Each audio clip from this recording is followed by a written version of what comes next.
السلام عليكم ورحمة الله وبركاته. أهلا ومرحبا بكم في فيديو جديد من فيديوهات Arabic Voices، طريقك لتعلم العربية. سنقوم اليوم بالتعليق عما قالته لوما بشأن حياة الملك حسين رحمه الله، وسنبدأ في الصفحة 99 بالسطر الأول. تقول لوما: بدأت الشهرة للعائلة المالكة منذ تاريخ الملك حسين ابن طلال الله يرحمه. فتستخدم لوما هنا عبارة الله يرحمه للإشارة إلى شخص قد توفي ورحل عن عالمنا، وهذه العبارة تستخدم كثيرا في اللغة العربية عندما تريد الإشارة إلى شخص قد مات. أقول مثلا جدي الله يرحمه، أو جدتي الله يرحمها، عمي الله يرحمه. هذا يعني أنهم قد ماتوا، قد توفوا ورحلوا عن عالمنا. وفي الحقيقة الأصح أن تقول رحمه الله وليس الله يرحمه. الله يرحمه هي أكثر شيوعا في اللهجة الأردنية أو في اللهجة المصرية، والأصح والدقيق في الفصحى أن تبدأ بالفعل أولا ثم بعد ذلك لفظ الجلالة، ويكون الفعل في الماضي.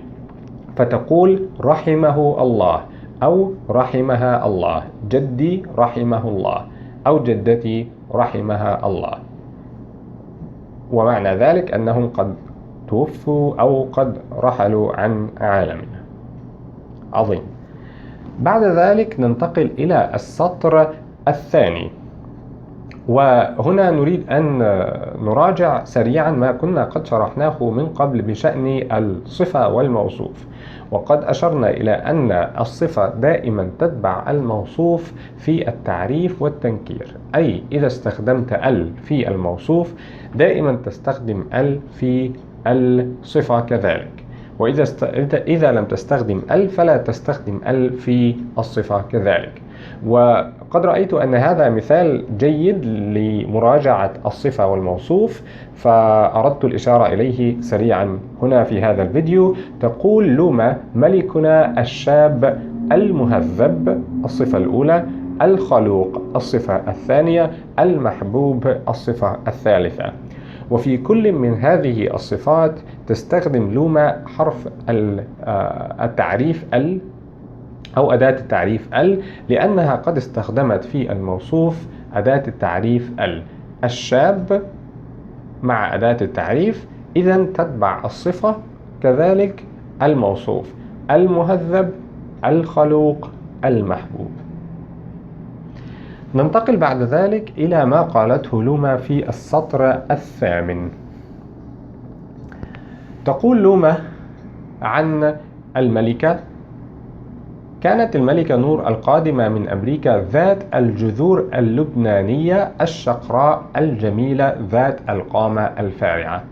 فتشير لوما هنا إلى أن الملكة كانت صاحبة جذور لبنانية، كان لها جذور لبنانية، وكان لها أو كانت قامتها فارعة. تستخدم لوما هنا كلمة ذات للإشارة إلى الملكية، فيمكنك أن تستخدم هذه الكلمة للإشارة إلى الملكية، ذات مع المؤنث وذا مع المذكر.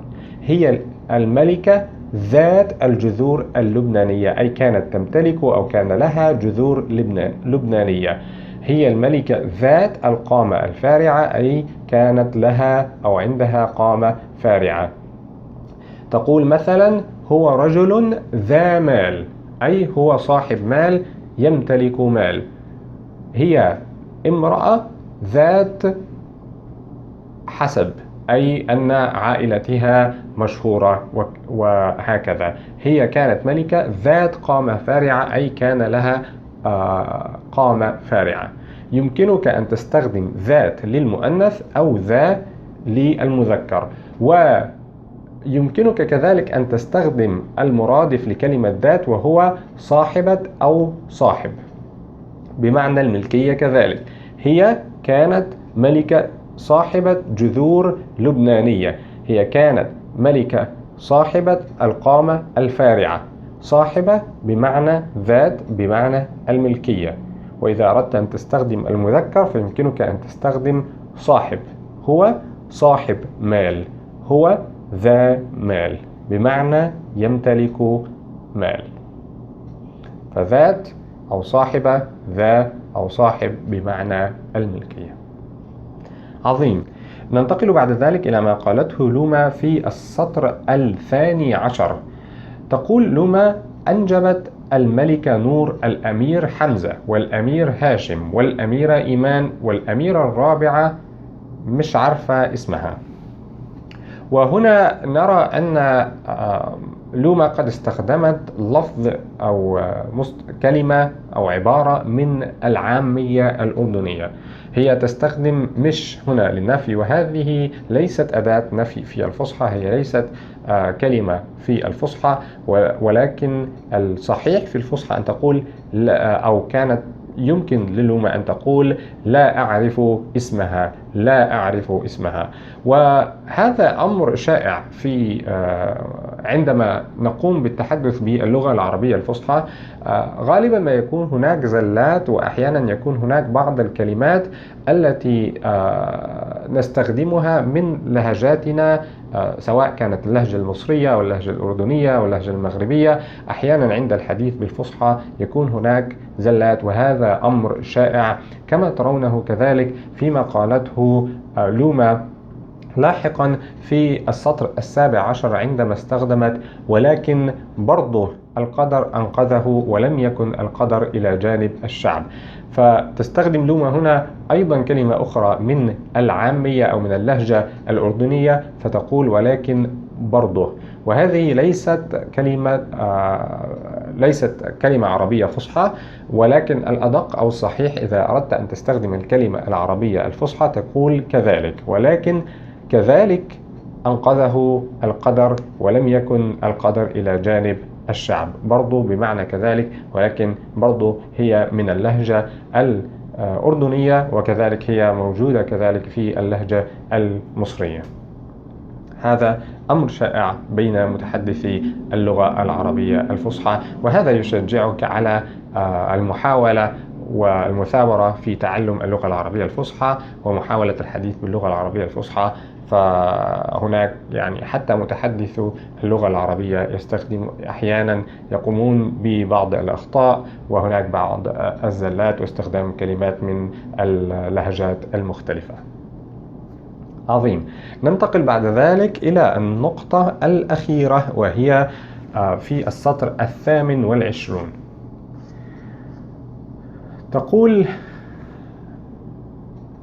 تقول لوما هنا: أما بالنسبة للعائلة المالكة الحاكمة حاليا فهو الملك عبد الله بن الحسين ووالدته هي الأميرة منى من إنجلترا. فتستخدم لوما هنا كلمة حاليا للإشارة إلى الوقت الحالي أو الآن. فيمكنك أن تستخدم كلمة حاليا للإشارة إلى الآن بدلا من الآن. يمكنك كذلك أن تقول في الوقت الحالي، يمكنك كذلك أن تقول في الوقت الراهن. هذه كلمات مختلفة تعني نفس الشيء، يمكنك استخدامها عندما تشير إلى الزمن الراهن أو الآن.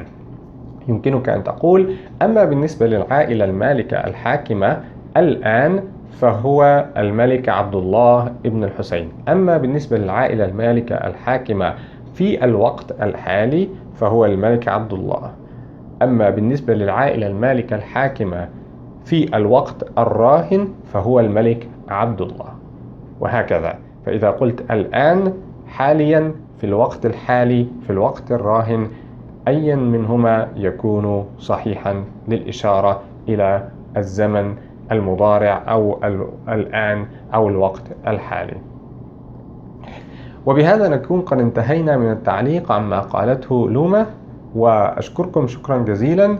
كان معكم مصطفى أحمد، ألقاكم في فيديو آخر، والسلام عليكم ورحمة الله وبركاته.